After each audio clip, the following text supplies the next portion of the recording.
Hey folks, almost at the end of 2018, time to sit down and have a wrap up on the year and talk through what I think are some of the best and worst products of the year.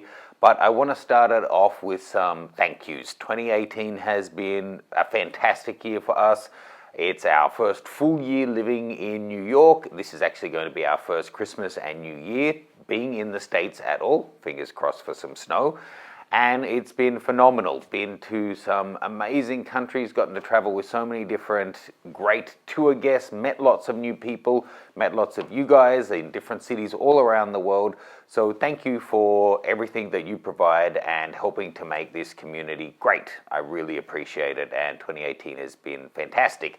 As a thank you for that, I'm actually going to put all of my downloads that are currently up at the workshops page. I'll put links below. Half price until New Year. I rarely ever put individual things up on a big sale. It's normally in packages, but what the hell, it's the holidays, and thank you. Couple more thank yous before we jump into the gear talk.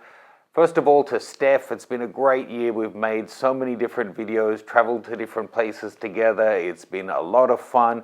You haven't seen her in the last couple of months because she's been flat out with her own channel, Art School Dropouts, making some killer content. They've got their new project about to drop soon, My Asian Auntie 2.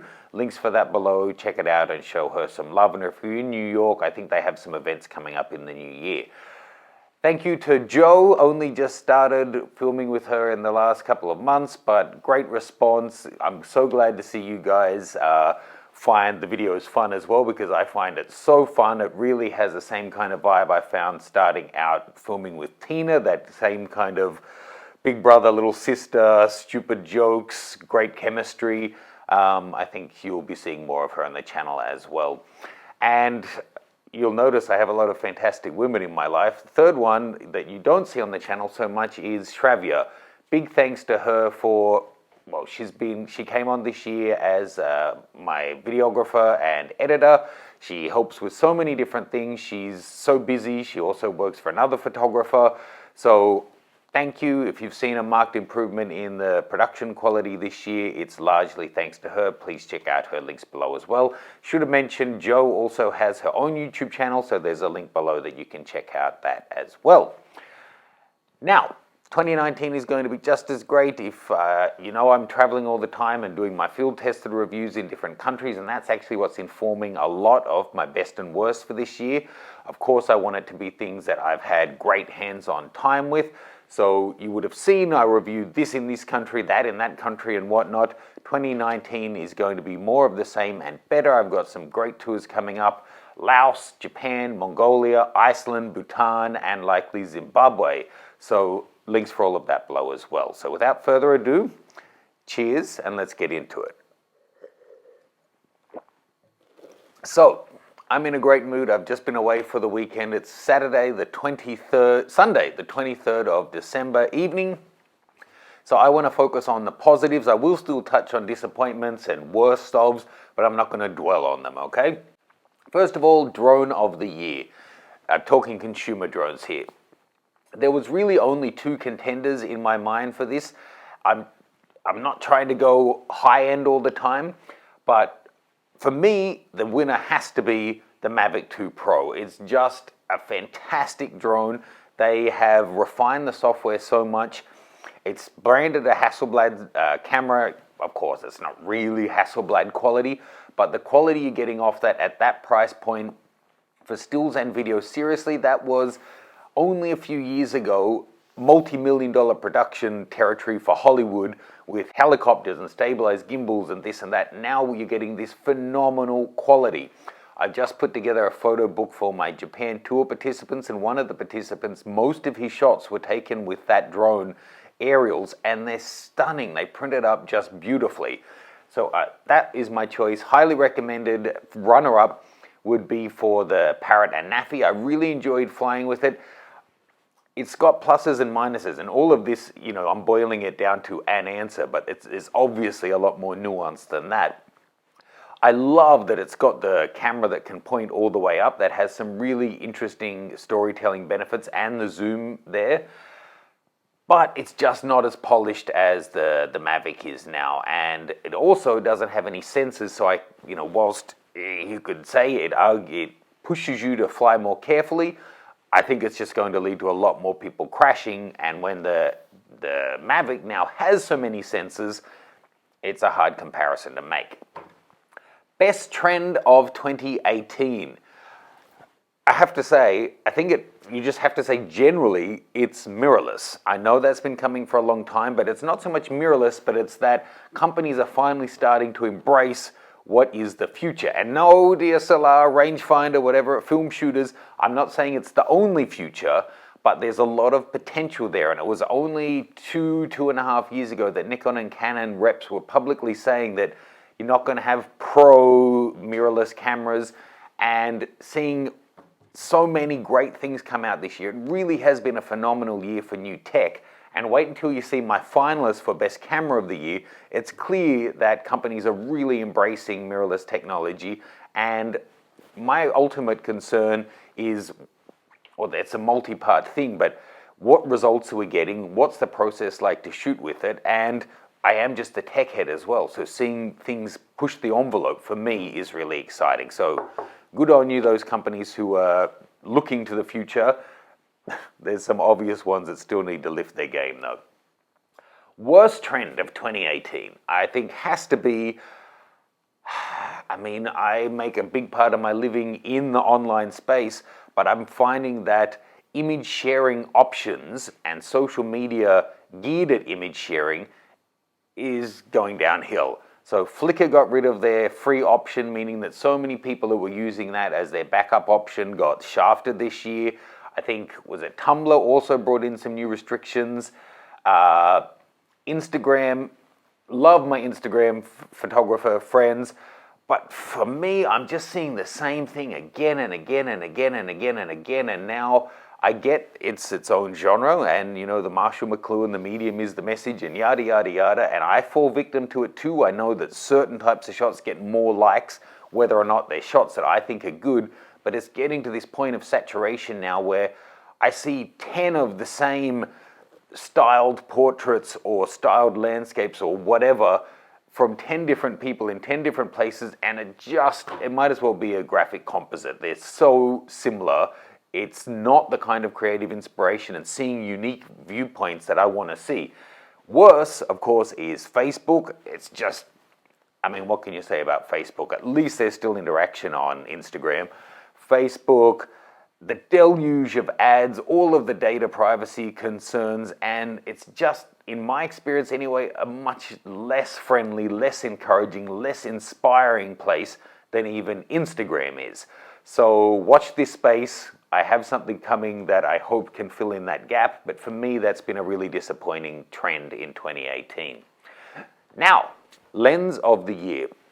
So as I'm going through this tech, most of it is stuff that has already been released, that I have personally tested out, all of that kind of thing. A couple of things I've put in are ones that I've tested that aren't released yet, and there's even one or two that I haven't tested yet that are announced that I just think are exciting, but I'm not going to name anything as a winner unless I've actually used it. So, the Sony 400mm f2.8, it's really a breakthrough lens. If you haven't seen it, I did a video on this with Steph. It's a phenomenal lens if you're in the market for a 5-figure 400mm f2.8 lens. The biggest thing for me is that really signals how serious Sony is about building out their pro line of lenses, which is one of the last things that you can really level as a criticism to what they're doing is needing the lens range. And it's phenomenal, putting it right up there, I would say, ahead of the Canon and Nikon options. Switching gear, the Nikon 500mm PF. I've only had a brief hands-on with this, but the PF range are fantastic, and I think this is really, really going to interest people. Having such a small lens, yes, it's a 5.6, but the range it's giving you and being the size of basically a 70-200 is breakthrough. I think that's really going to open up long lens photography for a lot of people at a much more reasonable price point. Okay, getting into the more esoteric and fancy lenses, better have a glass of wine before that. The Leica 75mm Noctilux. I know it's a ridiculously expensive lens. I did test it with Steph out on the boardwalk, and I also tested it going through Japan and Ethiopia. yes, it's unreasonable to say forget the price for now, but if you're in that ecosystem and if you've got cash to burn, it's a gorgeous lens. A huge step up over the 50mm Noctilux in my opinion. And when people talk about that Leica look, I think that lens has it more than anything else I've ever tested. For some people that's meaningless garbage. For people who that means something to, so be it. The Hasselblad 80mm f1.9. I've used this a fair bit. It's actually not for sale yet, but I think it's coming out this month. And it's incredible. It's, again, really expensive, but it breathes life into the X1D.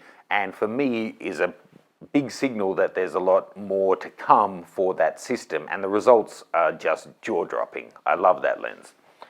The Sony 24mm f1.4 G Master lens. Now, I've actually not gotten hands-on with this. Unfortunately, I got dropped off the Sony mailing list somehow, somewhere through this year. But everything I've seen from it, and from personal hands-on experience from other YouTubers that I'm friends with and other professional photographers that I'm friends with, they just rave about it, and the quality of the blur for a lens of those specs is incredible and nice and small, so that's great. The Canon 50mm f1.2, fantastic lens, $2,000 or whatever dollar prime lens with no stabilization though. It's gigantic. The image quality is great, but until there's a stabilized camera to use that with, I would be hard pressed to name that as the actual winner, but certainly an absolutely stellar lens. And finally, the Leica Summicron SL 90mm f2. Another really expensive lens, but I use that a whole lot through my trip in Ethiopia and Japan, and the results are phenomenal. Paired with the SL, just a great result. Now, I haven't actually, out of those 6, 7, chosen what is going to be my winner, so let me have a think. You know, there isn't one that just jumps out at me as being absolutely the best of the bunch. I'm actually going to go for the Sony 400mm 2.8 because it is, watch my video, a remarkable lens, and they've made some serious breakthroughs in several different areas beyond just, you know, optics or beyond just focus, how they've redistributed the weight and stuff that I think really puts that ahead of the pack, and for that reason, that's my lens of the year. Worst camera of the year, I'm not going to dwell on this, but do a Google of it, the iMore S1. I was sent this, I agreed to review it. It's a Micro Four Thirds or APS-C, I can't remember now. I think Micro Four Thirds censored video camera that's modular and meant to be optimized for high ISO performance. You need to put everything on it. It has no screen, it's just the body and the lens mount and the sensor. $2,000 from a company I'd never heard of. You know, it would want to be pretty good. It was shocking, and the whole system to try and even set it up was so third rate. I actually sent it back to them and said, look, I'm not going to review this. It's not worth me spending time putting this together. I can't imagine this is going to be a commercial success where people will actually be buying this, where I'll feel bad for not having reviewed it. But I think F-Stoppers did, and I think it's probably the worst camera they've ever tested too, so you can search that one out. Back to the positivity. Now, I don't really know what order to do this in, so I'm going to talk about best new system. Now, there's some obvious ones.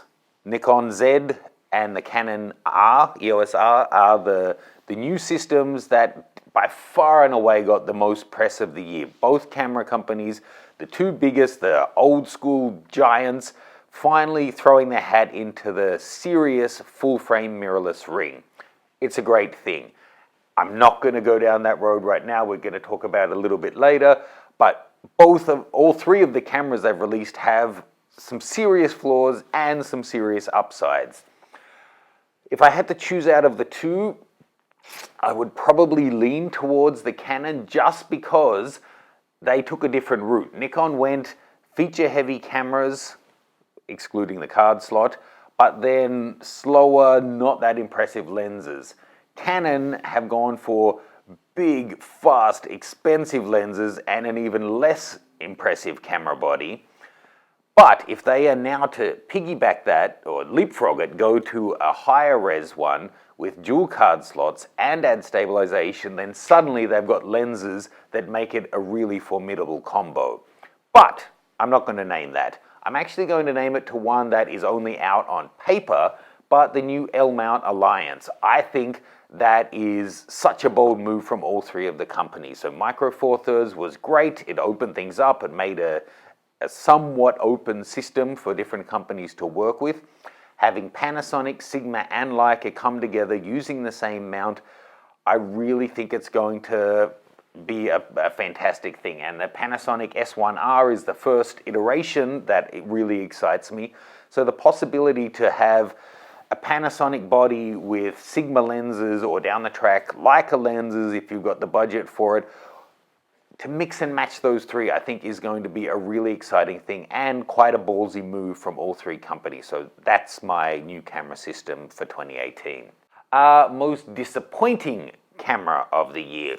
Now, I know this is going to get hate. I'm not saying the worst. That was the iMore. But most disappointing, look, it really depends which camp you're in. If you're a Sony user, then it's just been all gold for you. So you probably aren't too disappointed with anything that's been announced. If you're a Nikon user and you were really hoping that it would have dual card slots or this or that, then I can see why that is going to be the most disappointing. For me, sitting somewhat removed, I am a Nikon shooter, but I'm in this industry a while and I see what's going on from a slightly top-down perspective. Whilst I think it's a most interesting camera system out of the two, the EOS R for me is it's the most disappointing camera for the year. They just had such an opportunity and such a legacy to build on to release it with no stabilization, with single card slot, with a huge crop in 4K video, whilst the autofocus is significantly better than the Nikon. I really think it was disappointing and a big missed goal for them that they could have thrown it all out there. And we're going to come to that in a second. It's kind of disappointing to see that Nikon and Canon, neither of them went all out, balls to the wall with their new system. Considering what Sony's been doing, they really should have. Maybe that's my most disappointing trend, that Canon and Nikon both jumped into the market, but still were a bit of wimps about it. Anyway, let's go to camera of the year in terms of the best or most important. So, what do I mean by that? This is what I would call the general camera of the year in terms of what I think for the market is the most important, not necessarily my own personal favorite. So, let me run through my finalists. The Fuji X-T3. What can you say? It's fantastic. I just tested this out in Japan, then Barcelona and Lisbon. Loved it. I don't think the low light autofocus is particularly good, but other than that, it's, well, to steal a phrase, it's a contender. It's a really great camera. Having said that, personally, I would probably still go for the XH1. Yes, it's an older sensor. Yes, it's a not as sophisticated autofocus, but having the sensor stabilization, and I found the ergonomics overall better, and the video options are right up there. The XH1 is also a really compelling option. So if nothing else, congratulations to Fuji for releasing two phenomenal cameras that are hard to choose between. Next up, the Sony a7 III. This has been so talked about. I'm not going to go into it too deep. Essentially, so much of a camera for $2,000, threw down the gauntlet to to Canon and Nikon and everyone else, saying, look what we're capable of. This is a full frame, really professional worthy camera at a reasonable price, at a phenomenal price. They could have priced it, I think, at $2,800, and it still would have been a good deal. Just a great camera. Then the Z6 and Z7, I'm sure you know all about it. The Z6 lower res sensor with the AA filter, but a fantastic video camera. And for me, actually, both of them are better as a video camera than they are as a stills camera. For a stills camera, I would still be going back to my trusty D850. The EOS R, everything I talked about, the focus is great. It is dipping its toe into the market, whilst I find it's disappointing. There's a lot of people who are loving it, but it's not going to be my winner. And then the Panasonic S1R, I do think that looks like a phenomenal camera, full frame, 46, 47 megapixel, 4K, 60p, using the new mount really overall a phenomenal camera. It comes down to two for me, the X-T3 and the A7 III. And it's really hard for me to separate these two out. In terms of their impact on the market or potential impact, or what you would expect would be their impact, it would go to the Sony A7 III.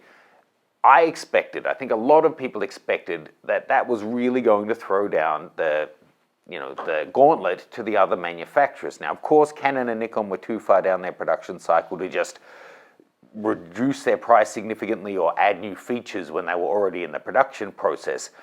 But Canon put out the EOS R, priced it like that. Nikon did the Z6 and 7, priced it like that, and kind of said, okay, Sony, we see what you can do for $2,000. We're still going to give less than that and charge a whole lot more.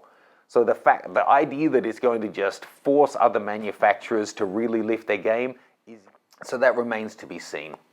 But whilst it is such a phenomenal camera, I still don't find the user experience of actually using the camera that enjoyable. And the menus, all the cameras on that list are phenomenal. They'll produce great results if you know what you're doing with them.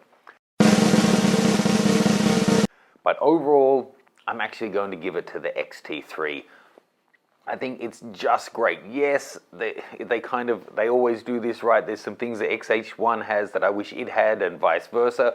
But overall, a phenomenally rounded camera. And I think it offers the best of what most people want from mirrorless. There's kind of two camps. There's people, and this is where the arguments I think come from.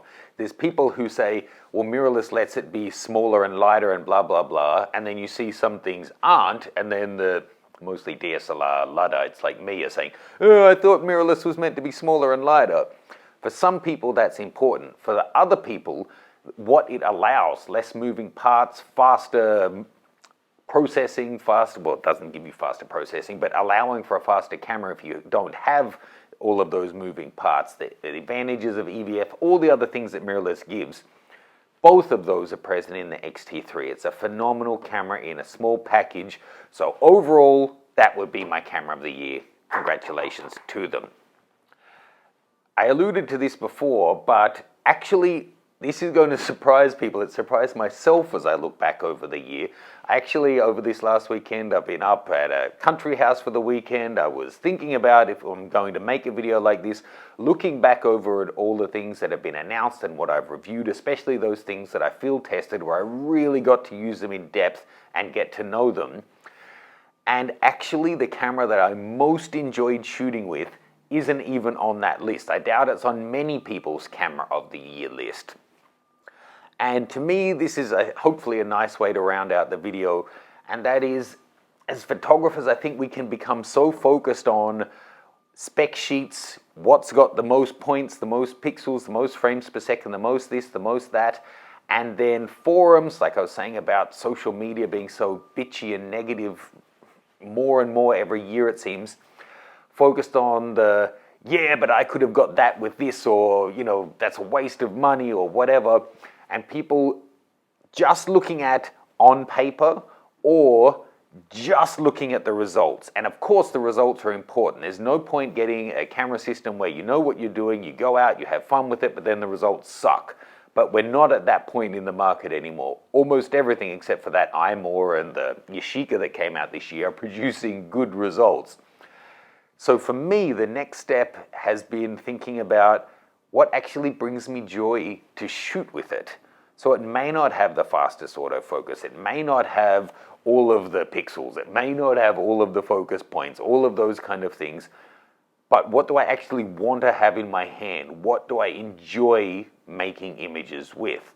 And from all the gear I tested this year, it was actually the Leica M10P, so believe it or not. I tested it in Bhutan, full manual focus camera. It's a Leica. It's an M-series Leica anyway. There's lots of autofocus Leicas. It's back to the size of the original film cameras. It's a great blend of modern technology and old world stuff. And I totally get it. Yes, you can use any camera equipment and use it in that kind of a way, to be methodical, to slow things down, all of that kind of thing. But it's a really different proposition taking out your D850 and your 50mm prime that's made for autofocus and manually focusing it than there is of using a rangefinder that's made to be used that way with a precision manual focus lens that has a huge focus throw. There was just something so satisfying about seeing a shot when I wasn't in a rush, walking through Bhutan, grabbing the camera, pulling the image into focus. It reminded me of what made me fall in love with photography to begin with, and I love the results. So for me, this got all romantic after a quarter of a glass of wine. That was actually my most enjoyable camera of the year. That with the 50mm Summicron. So there you go. I surprised myself with that one. Again, big thanks to all of you for making this community so great. Watch this space. I have something coming for 2019 that I think is going to really open up a new positive, encouraging, inspiring place for us to interact, share images, share advice, away from all of that negativity, data misuse, and trolling of other social media platforms. And do check out my downloads, half price until New Year, if you're in the market for any of those. Again, thank you so much. 2018 has been just fantastic. I can't wait to see where 2019 takes us. Happy New Year.